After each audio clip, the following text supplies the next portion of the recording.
we're going to get started. We have a panel here.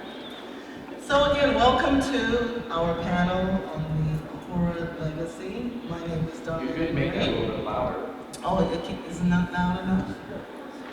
Put it in my mouth? Okay, here we go. Alright, so let me do my military thing. You are. So my name is Darlena Marie. I'm from New York, and my Star Trek fan group is Starbase Centaur 4210. We're also on YouTube, and we're out in New York, and we have a great time. This is some of the stuff that I had the honor of interviewing Nichele Nichols at Resorts Casino 2017 or 2018, I don't remember, when she was there as a guest. And that was a wonderful, wonderful time, being able to sit next to her and interview her and talk about her time on Star Trek and everything. It was a dream come true. And then I had the honor of being on the Meredith Vieira show with George Takei, so being able to be next to the two icons was just absolutely amazing, you know.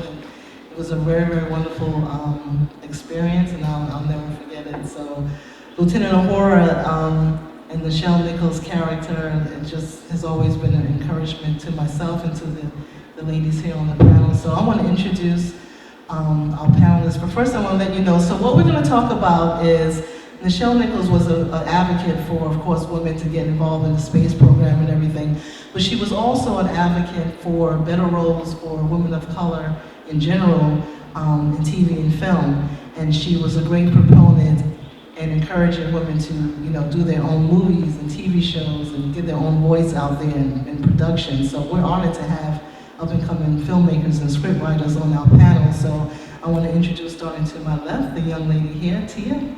Tell the crowd about yourself. Hi, my name is Tia Shree Jones. I am a filmmaker, writer, director, novelist, VFX artist, and editor and producer. So I do a little bit of everything, mostly out of necessity, but also out of fun. All right. Next. And I am Sabrina Wood. I am a new screenwriter, and I'm also a film reviewer, and I am co-host of the Sci-Fi Sisters podcast. And thank you. Woo! And we are very happy to be here today. I'm representing the sisters, and we love Ms. Nichols, and we just recently had the opportunity to interview her sister and her two nieces, and talk about what they're doing with the Nichols Foundation. So I'll talk a little bit more about that as we go on. All right. And our other panelist is helping us out there, Shawana. She is part of the USS Gerard Holder, which is another wonderful Star Trek fan group in New York. The co-founder of My Starbase passed away during the time of COVID, so we honored him by naming the ship after him. So Gerard Holder was his name, and so the USS Gerard Holder that she is an active member of is named after him. Yeah.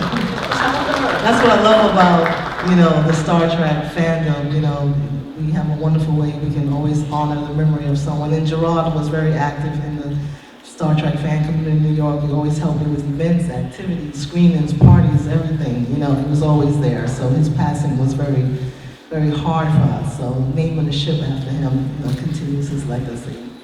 And that's what this is all about, continuing the legacy of those who, you know, give so much to this fandom.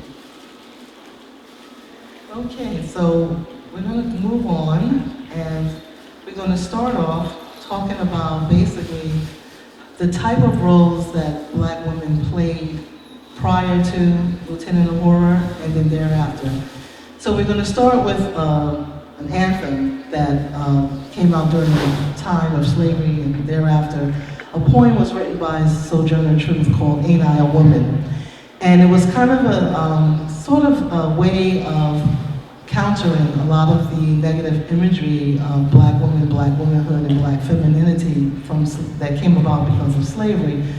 But it also kind of shaped the type of roles that Black women were allowed to play, which were not very encouraging to my generation, and definitely not the generation thereof. So a lot of the roles we were, you know, relegated to playing nannies or mammies or maids and servants.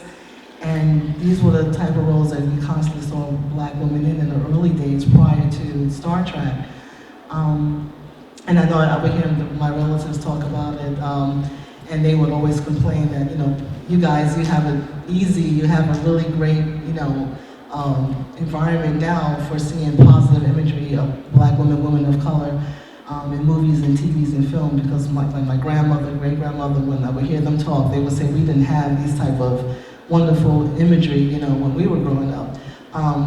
This is a picture of Josephine Baker. She's a big fan. I'm a big fan of hers, and she was a really source of inspiration back in the days, because she refused to play these type of roles, and she went to France. She became famous. How many of you have heard of the story of Josephine Baker? Oh, wow, okay, great.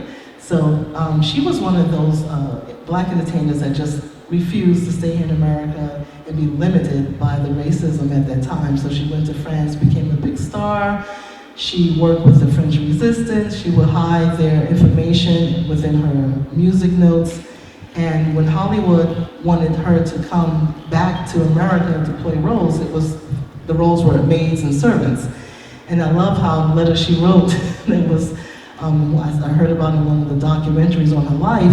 She said to Hollywood, why should I come back and play maids and nannies when I have my own maids and nannies? And there we go. Well, she had a castle, and that's the way she lived, so. But it was not this kind of thing in the early part of TV and film. Roles for black women were not on point and on par with the talent that was available at that time. So I love her story. I love how she, did not limit herself. She didn't let this country limit her talent and what she could do. So then we have All Hail to Queen Mother. Here comes Nichele Nichols and Lieutenant Uhura. So when Star Trek burst on the scene, it was after a series of seeing all of these kind of like, not so great TV roles and movie roles for black women. Now I want to have the panelists chime in. So I want to hear from you ladies. Prior to the coming of Star Trek, what was your opinions about the roles of black women in TV and film? Tia, we'll start with you, and then Sabrina. You mean there were some? Because, yeah, if there were not many. Nichele Nichols was the first one that I saw. I didn't see when the series first came out. I'm born in the 70s, so I caught it in reruns. And so by saying that, my opinion was, okay, there must be other series and things that I can watch, and really didn't find too many of any. I can't think of too many that I can name, but as far as before that, I'm pretty sure that the roles were as they were, the nannies, the mammies, things like that. So if anyone's listened to our podcast, the Sci-Fi Sisters, I have told people that I am one of the OGs. I'm one of those 10-year-olds that was watching Star Trek when it came on, and so I was there when Uhura first came on that screen. So before that, one thing I want to just remind you of, there was a tennis player, I don't know if anybody remembers this person, but she was the first black woman to win Wimbledon. Her name was Althea Gibson. How many people remember who she was? Right. So she was a Serena Williams of that time. She was the big thing. I mean, she won Wimbledon. It was everywhere. They were celebrating her. She was the biggest thing in sports. And Hollywood offered her a movie role, and she took it. And when I saw this movie as a kid later on, I could not believe it, because she played a maid. Hair wrapped up, whole 9 yards, and this was considered a great role. So that's what we were looking at before Uhura came on the screen. And that movie probably debuted with John Wayne, of course, and Rock Hudson. It's called The Horse Soldiers, if you want to look it up. It was a real horror, but then that's the kind of thing that we were seeing. So you could be one of the most celebrated black women in the world, and that was what you were going to do on the screen. That's what you were going to do. So this role was earth-shattering. I know we've said it a million times, and people say, oh yeah, I did blah, blah, blah, and you just don't get it unless you know what was happening before, when you saw the pictures of Louise Beavers, and you saw the picture of Hattie McDaniels, and we all know what happened. All those roles, every single time, there was a maid, a maid, a maid, a maid, a maid. And they call it nanny sometimes. Yeah. Sometimes they did both. Yeah, you could have the Jezebel thing going on there, yes, but, you know, we can get into one that of the- too. maybe Jezebel Sapphire. So only 3 options. That's it. So what we have- this was incredible. Yes, and what we have now is around the time of Uhura, there were other roles. So we moved past nanny and maids to what we have here, like with Diane Carroll and Claudine, and movies like that. It's the working class black woman. Maybe she's married, maybe she's not. She's got a lot of kids. She's poor. She believes in Jesus. She goes to church, but somehow one or more of her sons are always getting shot by the cops. So we have these talented actors, Diane Carroll, Rosalind Cash, like you see here. This is Cornbread Earl and Me. Anyone remember that movie? Cornbread Earl and Me? See, That's one of his favorite I grew films. up in a TV family. My parents were Star Trek fans. I also caught the reruns. That's when I was born. But we would always watch old movies because my mom and dad would sit back and say, well, look at this movie. Look at how they're portraying us, this, that, and the other. So we have this series of movies and TV shows that just constantly show black women, you know, working hard, struggling, being poor, and they're happy and everything like that. And we're like, okay, still, that's not all of who we are. You know, they're still not showing enough images on TV of who we are. So they move past mammies and nannies to, you know, black women working hard and struggling. And then while that's going on, we contrast that to the images we see on Star Trek. So yet we have another beautiful black woman, natural hair. You see that she's educated, she's in charge, she's doing things. And this is the comparison contrast that we're bringing forth here. During the time of Star Trek, the images that Star Trek showed of black women versus the images that you saw on other TV shows where there were black women. So guys, I want you to chime in on this. So now we're like around, what, the 60s, 70s? And so Yeah. Tia, Ian, how do you feel about the roles of black women during that time? It's interesting. In preparing, I wanted to augment what I already knew and did some independent research, as I normally do when I want to learn more about a topic, and just seeing the variety of roles. For instance, Diane Carroll, she starred. How many of you are familiar with the TV series Julia? Mm-hmm. Right, she was a nurse. And as I was researching this, I found there were maybe 3 possible roles that you could get: nurse, a cop, or a teacher, yes. And so again, you're limited to these categories that they felt was acceptable to you. So the needles moved a little, but not as much as it moved for the characters on Star Trek. Well, another interesting thing I think to know in the 70s, that when Nichele Nichols stopped doing Star Trek and the show was canceled, then it was black exploitation. Yeah. And the 2 movies that she got a chance to make were Chuck Turner, where she played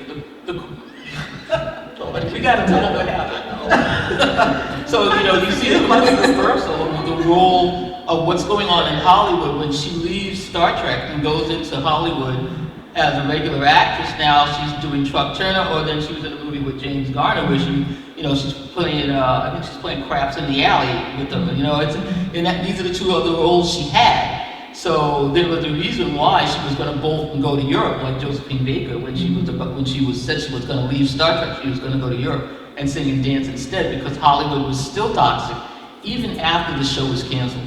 And this is why we're moving into another role. It seemed like there was these topical themes that were like popular, like for instance, we have Mandingo. This is around the time, you notice around the time of Mandingo was this fascination of slaves falling in love with the masters fall in love with the slaves. Of course, it never worked out, but it was movie after TV show that dealt with this whole Mandingo theme, you know?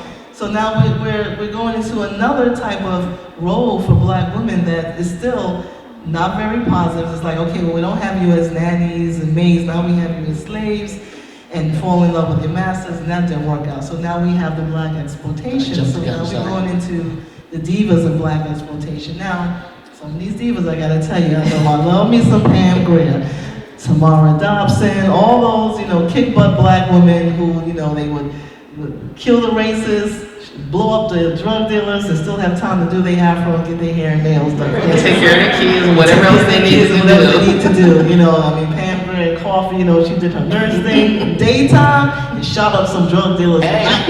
Okay, so it's like, okay, well, this is a little bit better, you know, than mammies and nannies and slaves falling in love with slave masters. But it just was like a constant theme. Then we moved from that to good times. So we have, you know, now the black women are married. You know, before it was like a lot of TV shows that dealt with single black women raising a lot of kids. So now we have married black women, you know, with a family in the projects, poor, believe in Jesus, you know, and it's just happy and content and believing for better. Still, during this time, how many black women were graduating from, you know, universities, doing businesses, working for NASA and everything? We don't see that. We don't see, this is what we see, okay? And it's like, it's a constant. It's like you have these themes after themes. In the meantime, Star Trek is showing us another imagery of black women. So now we're moving into the 80s and 90s, so chime in with how you felt about the role of black women in film during that time versus what we saw in Star Trek. So again, incrementally better. The roles are starting to be a little more fruitful. Still not too much. You have, again, it's an extension of from the 70s, since the times lasted until like the early 80s. But still, you're not getting too many good roles. You're getting guest stars. You're guest starring as a prostitute or on a show, or you're guest starring again someone hooked on drugs or something like that. So it's the emphasis on either the negative or something that, you wouldn't want your children to grow up to be. So it's still negative. It's still not aspirational like Star Trek is and the characters that were developed on there. Yeah, I think one of the reasons why that was going on is that the people who were saying go or greenlighting these shows had a very narrow view of black women in general, or black women in their lives. I think Gene Roddenberry was probably one of the few who, was actually, I have a black woman who's a friend of mine. Actually was a friend. But the rest of these people, and even still today, there are fallacies or thoughts that Hollywood directors or the suits have, not directors, but the suits, the people that are putting up the money, that still believe are true. And as long as they believe these things are true, nothing really is going to change. So, that fallacy right now that black doesn't sell overseas, that's a big story, that black doesn't sell, you can't sell a movie that's got an all-black cast, or you can't sell this, or you can't sell that. So at this time in the 80s, what they were selling you is that, the only black women that we know are people that are teachers, or maybe a nurse, because that's all I've ever seen, and so that's my world, that's what I know, and that's the movie I'm gonna say yes to. And being a nurse was like Hollywood's way of saying, okay, see, we're doing better, right? We got you guys as nurses, so you should be happy, right? So, okay. So now we're moving on down the line. Now we move into a situation where we have the Cosby Show, we have the Different World, we have Living Single. So now we're seeing blacks in college. We're seeing, like, living single, educated black women, business women, whatever, living their lives, having a good time and everything like that. So like the imagery it's starting to catch up with Star Trek and get a little bit better, but still with Star Trek, we're seeing admirals, we're seeing captains, we're seeing doctors, engineers and everything like that. We're still not seeing women in that profession until actually we got to A Different World and Living Single. So now, like I said, it's getting a little bit better, but it's still quite not as caught up to Star Trek. So how do you all feel about the procession of roles for black women as we move toward the 90s and 2000s? I was loving it. I consider it still my prestige era of TV. In Living Single, A Different World, especially because it came out around the same time I entered college, went to Howard University. I think it came on maybe a year before, so it gave me a glimpse as to how life would be. So it was really eye-opening, and had I not had that, I would not have known what to expect. And some of the other shows on at the time, just in Living Single, let me know what life would be like working. And so it was, that's why I consider it prestige for me, because it was some of the best television. There was a lot of comedy, but there were some dramatic roles. They took on different topics, especially on in a different world, they took on a lot of tough topics that really made you think. And so the thing you see when you come into the 80s and you see these shows, what is really different here is who's behind the camera. And this is really what's going to be important. So now we're starting to see black people like Queen Latifah moving up into producer roles and greenlighting things and picking directors. And this is what's making the difference of what you're seeing, the depiction of our lives. Now, most of us, I mean, I went to 4 years of college. I had mom and dad. My dad owned the house. I was like, I don't know these broke people. But, so these shows were more representative of what my life was like. And so I'm like, well, yeah, like you said, when Different World came on, like I can identify with this. This is the show. Okay, these are my folks now. Mm-hmm. So it makes a big difference. And this is one of the things that I think Star Trek helped in this. I don't want to give them huge props in this, but well, no, I do. Because Star Trek also did have a lot of black people behind that camera. Avery Brooks was behind the camera. LeVar Burton, who's here today, behind the camera. He's directed almost more Star Treks than anyone, except for Frakes, I think, and David Livingston. So, Star Trek was really big in that aspect, putting people behind the camera. And so that's why I think we see a lot of difference in what's going on. Avery had a lot to say about Deep Space Nine. Yes, so, when we move to Next Gen, we have the great black actresses there. We see great black imagery. We move to DS9, more great imagery. We have Cassidy Yates. She's a wonderful captain. She falls in love with the commander of Space Station. She becomes a stepmom, and all that other wonderful stuff happens. So and then there was just so many black women characters on DS9 that were just awesome. Then we moved to Voyager, and then Enterprise, and now, of course, Discovery. And we have a series that centers around a wonderful, another starship that's headed by a wonderful captain who happens to be a black woman. So, again, what I'm seeing now is slight catch-up between what we see in Star Trek and what we see in other shows. So around this time, we're seeing more images like say Scandal, like How to Get Away with Murder. So we're seeing now TV shows. We have Shonda Rhimes. She's behind, I think, Scandal and How to Get Away with Murder. Mm-hmm. Okay, so again, now this is what you're talking about. Who's behind the scenes? And this is part of Nichelle's legacy, encouraging women to get out there. And like for the name of this director for Picard. That's why I have on this panel. Okay, that's why I have on this panel. So again, we have our folks behind the camera. Okay, we have great writers, we have great directors, we have women now taking the lead and having great influence. So as black women get more involved in making their own and being involved in directing and producing and everything like that, that's when we start seeing the change in things. So I think by the time we get to Scandal and How to Get Away with Murder, I think now the positive imagery of Star Trek for black women and other women of color have, now regular TV is kind of caught up. Would you agree to that to some extent? Yeah, they're in part responsible for me wanting to be behind the camera. I knew that being in the front of the camera, there were not going to be too many options during that time. So being behind the camera is what inspired me. So Shonda Rhimes, I would love to be in her shoes, be able to create my own series. So yeah, she's an inspiration. And so a lot of other talented writers and directors, and the opportunities are they're not where they should be yet, but they're still moving forward. So the needle's still moving, very slowly, but it's still moving. So one thing I do want to point out again is that we're talking about these women now that we've been inspired by behind the camera. I've been in film school for a long time. I'm still finishing film school, but it'll get there. But these women that we're talking about were also influenced by Nichele Nichols.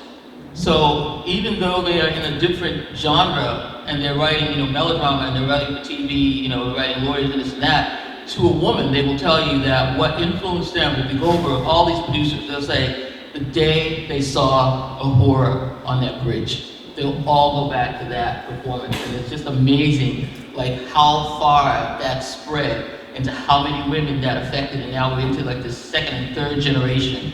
And one of the things I give Star Trek a lot of props, and they have done a lot of things, but it did take them, even Star Trek,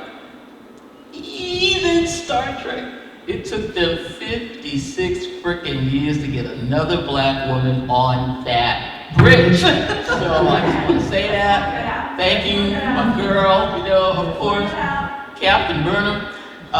It took a while to become captain because they slow walked it. Dog it, but This is but even true. Star Trek has this little problem. I'm gonna give it to them. But this is the second time too, because they did that with Cisco. Start off with lower rank, and then why do we got to start off with the lower rank? Anyway. All of them had their issues with trying to get some black women up on that screen. So it's wonderful because, like I said, Nichele Nichols was a big advocate in getting women involved in the space program and everything like that. But like you said, also a lot of women who wanted to get into filmmaking and everything like that, she's a big inspiration to them also. Now there's an intersectionality. One of my panelists could not be here. My Asian sister wanted to talk about how, even from an Asian woman perspective, how Lieutenant Uhura's character, really has helped to change the way a lot of Asian women were presented in TV and film. So Ain't I a Woman also is something that can be applied, and if she was here, she would talk more deeply about this, because her issue was like movies like Susie Wong, and then like she wanted to bring a point about there was a lot of movies made about the Vietnam War with a lot of Asian women who ended up with these crazy soldiers, and like Heaven and Earth and other movies.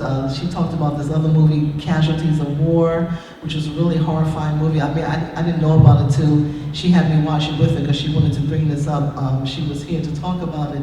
And I looked at this movie and I'm like, she said, this is a lot of the typical kind of roles for Asian women, where they're like, again, hooked up with these crazy soldiers, they get kidnapped, they get beaten, they get raped, they get shot. And it's like, movie after movie dealing with that, and she says, I'm sick of it.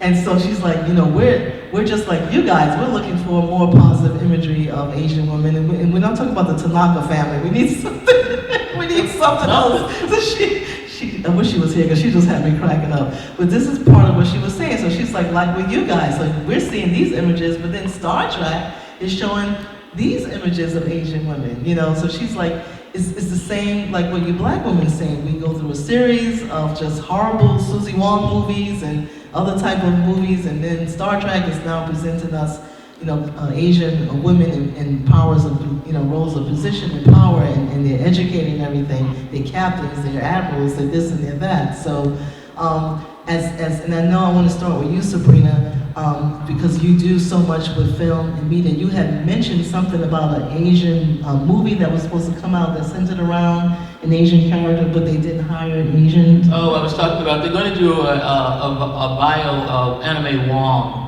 Oh, and they're going to tell the story of this really famous, one of the first Asian women in Hollywood. She was beautiful, talented, and unfortunately in Hollywood in the 30s, when she really couldn't do anything else except play these crazy roles that they would give her. So there was a big book that came out called The Good Earth by Pearl S. Buck. It was a huge book. Everybody wanted to make this movie, so they were finally going to make the movie. Anime Wong thinks she's going to be in the lead for this part because she is the premier Asian actress in Hollywood, and they gave the role to Katharine Hepburn, and they put the fake eyes on her and made this movie. I, to this day, cannot watch The Good Earth, even though it's a great movie, but everybody's like, they're just all fake Chinese people, and I can't even watch it. But I did want to say one thing, and I always want to give a shout out to my show, Enterprise. You know I'm going to do it, right? Yes, yes. And I think you have to watch the arc of Hoshi Sato, because Hoshi is my girl. Hoshi is my girl. And she is a person that was in Starfleet because she, like Uhura, she was an incredible linguist. She knew all this stuff. She thought she was just going to be on these bases, doing a little thing with the languages, and all of a sudden she gets pulled in, because she's the best of the best. She gets pulled in on a deep space mission, and she's like, I don't want to go, I don't want to do this. But we watch Hoshi go from someone that was, I thought I was going to do this, and then she goes into like getting over her fear of being in the EVA suit, getting over her fear of alien, getting over her fear, she fights, she learns how to shoot, She does all this stuff to the end, but she's the queen of the mirror universe. But okay. But Hoshi Sato, and the other thing I want everyone to watch in Enterprise that I didn't really get a chance to do in any other show was that they had two women on that bridge, and they just were able to give you a little taste of two women sitting next to each other and not liking each other. You know, Hoshi thought that, T'Pol didn't like her. T'Pol was always going to give us a little lip, but they had to get together at one point to save Captain and everybody else. Trip, I love you. But they had to go save her. And Hoshi and T'Pol got it together. And I appreciated that the writers gave me a scene where two women were talking to each other about something that didn't have to do with some guy. But they don't save these guys' asses. Is what they were trying to do. And they did. They saved the guys that were trapped in the cargo bay. Yeah. But Hoshi Sato in that relationship with T'Pol, I really want you, if you have not watched Enterprise, if you have not appreciated the one time we had two women on a bridge, that 3 episodes and maybe 10 lines that they got to say were their priceless. I really loved them. I appreciated those writers. Because it was like, what was the Next Generation episode where there was a little friction between the Doctor and Counselor Troy? I can't remember, but there was some friction. Oh, yeah, Beverly and Troy. Beverly and Troy, there was some friction. But they were in charge, because they were the two in charge. But there was some friction with how to go about handling a particular situation. Oh, no, that was Troy and Roe. Troy and Roe. But I really did appreciate that. That's good. TNG did a little bit of it, but I really enjoyed T'Pol and Hoshi because they were like Janeway and 7 to 9? No, not 7 to 9. Taurus. The engineer. Taurus. Yeah. B'Elanna.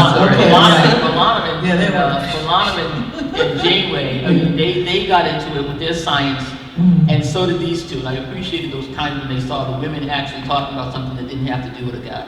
So I really appreciated Star Trek for getting. Just like on Deep Space Nine, I appreciated when they had those really personal moments where Jadzia Dax and Kieran Reese would have their conversations, not about duty and command, but Jadzia wanted to talk with Kira about her time in the Resistance and what did that mean to her and how did that, compel her to want to now be a part of something where you're working hand in hand with Starfleet and everything like that. So I like that because there's women in charge, women, taking command, but at the same time can have that time of compassion and understanding and empathy toward each other. Women at So, war. yeah, and while they're at war, so I really appreciate that. I use Star Trek a lot when I'm writing and how to certain scenes because they handle the scene so well. How do they do it? So I go and study it and okay, that's how the dynamic went for it. So yeah, I use all of the series. I'm always looking at how they did certain scenes because they wrote them so well and they were doing it in such a way that no one else was. So the last thing we want to talk about is how is Star Trek doing with the presentation of transgender and gender non-conforming characters? So we have here the Janai in Next Generation. So the Janai, for those of you who don't remember this episode, we have a species that is genderless.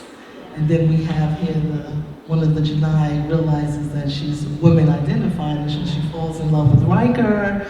And then, Riker falls in love with her, and he wants to go back to the planet and try to convince the people that nothing's wrong with her, they should just leave her alone. But her people feel that something's wrong with her, so they want to give her psychotactic treatments. And so she once was a woman identified, then she goes back to being non-identified, and now she's just back to genderless. So I think that was Star Trek's little attempt to say something about the transgender community. I don't know, but we have better. It was dipping your toe in. We have a little bit better with Discovery when we have these beautiful characters here that are non-conforming. So, I had another one. Remember? They had the Bynards. I feel like the Bynards were my favorite, man. 01 and 10. Come on. I love them. Were they in this category? Come on. I want to go back to the Bynard planet. I really do. Lord have mercy. I don't know. But it's interesting because for some reason, maybe it's me, and you guys chime in on this. Do you find that there are other TV shows and movies that deal a little bit better with transgender and women-identified characters that Star Trek still has to catch up to? Do you feel that Star? Yeah. So you find Star Trek has a little bit more work to do in those areas. So this is like one of the times that we can say Star Trek is kind of lagging behind the rest of the TV world in terms of having more roles portraying members of this community. Yeah, I think one of the best roles was on Orange is the New Black, even though no, they were in prison, which I'm not crazy about, but they dealt with a situation there. The guy that was, well, she was a firefighter. She was married, she was a firefighter, right? Yes, yeah. Right, yeah, I forgot about that. That's good. Orange is the New Black. Sabrina? Yeah, as I said, I thought Battlestar Galactica, when they changed the sex of Starbuck, changed it. Yeah, made it a woman, and the fights, there was a lot of stuff in Battlestar that, was really a little more, I think, advanced than Star Trek, but One of my favorite they were series. pulling off the God, Star I love Battlestar Galactica. That's just great. I like the first Battlestar. So we're going to take, we have a few minutes now. We're going to take some questions from the audience. Ma'am? Hi, thanks so much for this panel. I was curious if you were going through the folks that you were featuring, not just about the different kinds of roles that they had, but how much blackness was a character trait versus just, part of who that person was. And I wonder if you can speak about that with regards to Uhura, and it seems like Star Trek provides a unique opportunity to set the part of the feature for, her being black to not be her entire character. That is part of her character. So I was wondering if you could talk about how you saw that change throughout time and what effect Star Trek had on that. Can I? Well, can you repeat the question? I didn't quite hear it. Can you repeat it? No, you Can can. you just repeat it? Yeah, because I quite didn't hear. I'm just pointing out the difference, the characters that you were showing over time, it seemed like the ones early on, blackness was a key character trait. I see. Was to be black, as opposed to living single or a different world where it was part of their character, but it wasn't who they were. I see what you did. And I'm wondering if you could speak about how Star Trek handles that, particularly with Uhura in the original series. Yeah, I think it's really funny because if you look at how, the way I'm looking at Michael Vernon's portrayal of being the first black captain and then watching Uhura and what they say to her, we as a whole, they're so heavy-handed back in the 60s. Because it was all, they were like, oh, we got a black person. And so, you actually put Abraham Lincoln in an episode. It's like, really? Seriously, do this? Okay, all right. But let it go. But, I think now what you're seeing is that they're talking about the blackness of Captain Vernon in subtext. And it's still there. It's very much still there because there are just a lot of scenes where she was talking to the president and I was like, she would not be having this conversation with a white man, I'm telling you right now. But, it's more subtle now, but it's still there because we're still in America and there's still white men making the show. So it's going to be, I don't care how many black people you got on there. So it's still going to be, or even they're going to talk about, we're going to put it in there in subtext because now we are talking about it. We're going to say, it don't even matter if we're in the 24th freaking century, there's still going to be a sister that got to prove that she should be the one to go on the mission and no, you need to stay your ass home. So why are you coming too? I was going to point out the link. That was exactly what I was going to say. So we're going to I'm on the mission too. Sir, did you have a question? No, I was going to make a statement. I was trying to look up the name, but I do remember there was a black female pilot in the classic Battlestar Galactica, where all the men got sick and the women stepped up. I was trying to remember the character's name. I know what you're talking about. I don't remember the character's name either, but I know the episode. I'm picturing everything because they had to train them. I think Apollo or Starbuck had to train them. Just as good as Yeah, and they were surprised that they were so good because they didn't think that they would be good for whatever reason. So yeah. There was an African-American pilot. Yeah. You got a hand behind you? Thank you so much for this panel and tracing the kind of how Star Trek treats and goes up and has more inclusion and things like that. Has the Star Trek franchise paid the actresses and actors of color on par with what? Because I know there's a pay gap in Hollywood. Personally, people of color versus their white, so like versus their white peers, like do we have that information if Star Trek kind of pays them unfairly or as well? Or If it was like that before, it's definitely not like that. I would doubt it. Maybe back study then. that comes out every year. That's a good question. Every year, it's Women in Hollywood. Mhm. It's a study that comes out, and that's where you get the information from. They do it every year. I haven't read it this year. Mhm. It's a report. It's Women in Media Studies, and it Mhm. comes out every year. Mhm. So that information is available, but you have to look. But I'm gonna say no because it never happens that way. I believe that at this point, it's Viola Davis and Shonda Rhimes that make Yes, I would agree to that. Sir? Just want to bring up the other Next Gen episode that talked short about transgenderism, was our first introduction to Trill. It was Showman Ambassador and also with Beverly Crusher. Oh, yeah, no.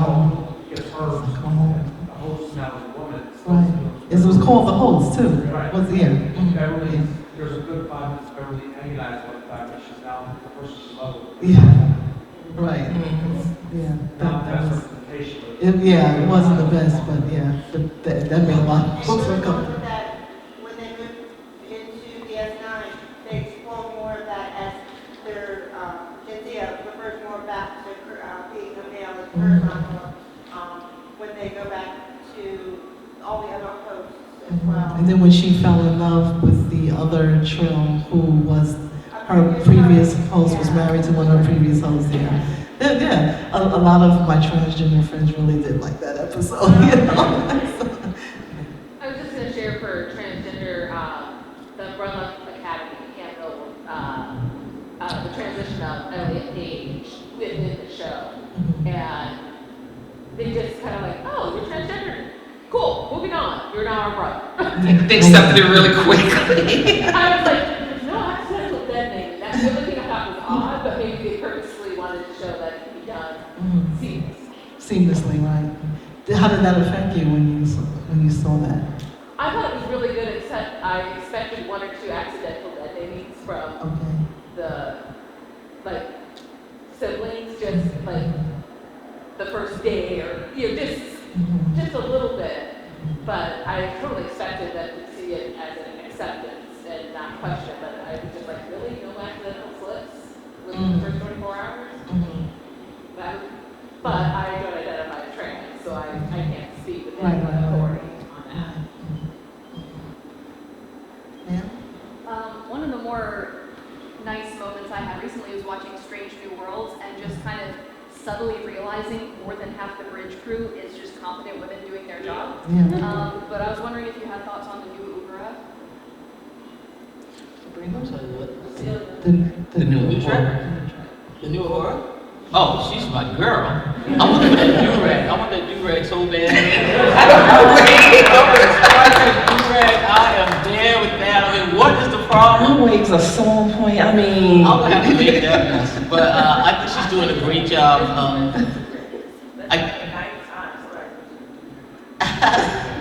What I like about New Trek, and especially I liked about Discovery, was that I remember in the one where they actually went back to the station where everything was all frozen. They would, when we lost Arya, and it was like the first away mission, I think, where it was all women on the away mission. Like there were no men on that away mission, and I was like, it was not a problem. Okay, and so even in this Strange New Worlds, where we see young Uhura, and I love that they're giving her backstory. I know if you've read the books, if you're in the lit verse, you know Uhura's backstory, but we're getting a little bit more of it in this iteration of Uhura. I know with the Kelvin universe, we didn't get, that's a different Uhura, and that one's cool too, I like that one. But, going back to like we were talking about an episode where the women took over. If you guys have not seen the animated series, you gotta check out Uhura in the animated series. If you haven't seen the Lorelei signal, you haven't seen anything. Uhura takes a chair, and finally somebody told security to shut down the transporters. I was like, that would be a thing to do when stuff is happening. interestingly, that's where I started watching it because I saw the animated series first. Yeah, I saw that. Yeah, because I think that came out, 74. Yeah. I was born in 71. So I saw that first. And then I saw the original series. So the animated series is what made me want to watch the original series. Everybody.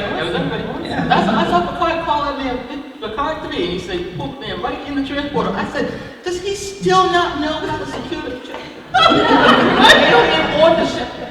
Okay, Picard. Okay, we have 5 minutes, so let me get a question here, yes.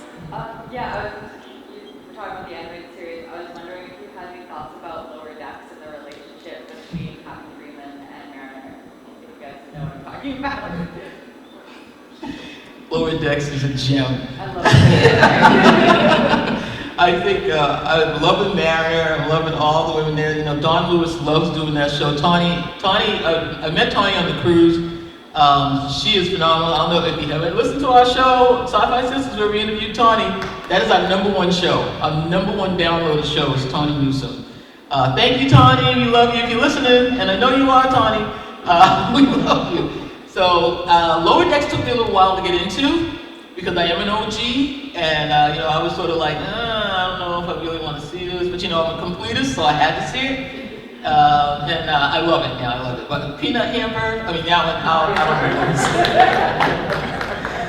know. Okay, so That was the one that I said, okay, if I can make it through this one with peanut hamburger, I sure did. What was that? So in this last minute, I want all the panelists to in a few sentences say what is your wish for in terms of what kind of improvement would you like to see in terms of Black women roles, women of color roles, people of color in TV and film. For me, I'm a big fantasy nut, so I would like to see, instead of redoing The Little Mermaid with Black characters, I love it, that's wonderful, but there are so many Black mythological characters and stories. Thank you, fantasy, Black fantasy. I want to see more of that. I want to see more mythological characters from the African and Caribbean diaspora. Yes, please.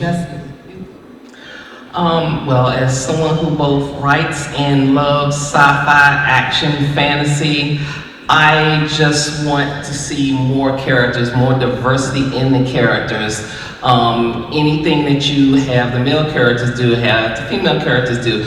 I'm working on a book with female characters. They're warriors. They fight right alongside the men. There's no difference in them. They're expected to be able to defend their city the same way. And so I'm conscious of making sure that I'm sprinkling characters throughout because I don't want too many of one or the other. So I would like to see that more on TV and in film, to just don't typecast the type of characters you want for your roles. Just let your imagination run wild and imagine that they can be anyone.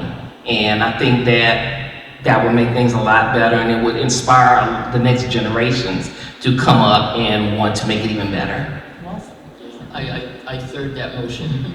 I think, having everybody play in the sandbox is really good. I don't even think straight white males should be typecast, that they always have to play a certain role, or they're always going to be now the bad guy, so let them have some fun too. I think that I love what they did in Black Panther 2, where we had two mythologies come together and play, even though I hated the fact that they were fighting each other at first, but I was like, all right. But I love that we saw a little bit of that. I do wish that more of Caribbean roles, of Caribbean mythology via Africa, via Caribbean African mythology comes into fantasy and into that. I think that's really great if we start to learn those gods too. Like if you know the African gods, like you know the Norse gods, like I know the Norse gods. Why would I know the Norse gods but I don't know the African gods? But I know them. So, why can't everybody else know the African gods like you know Thor and the god of thunder? So it's the absence of projects where some people are actually going to do that. That's one reason why I stopped. Because, yeah. So get ready to learn your African gods, people. Thank you all for coming, and I hope you enjoyed it. We have some giveaways up here.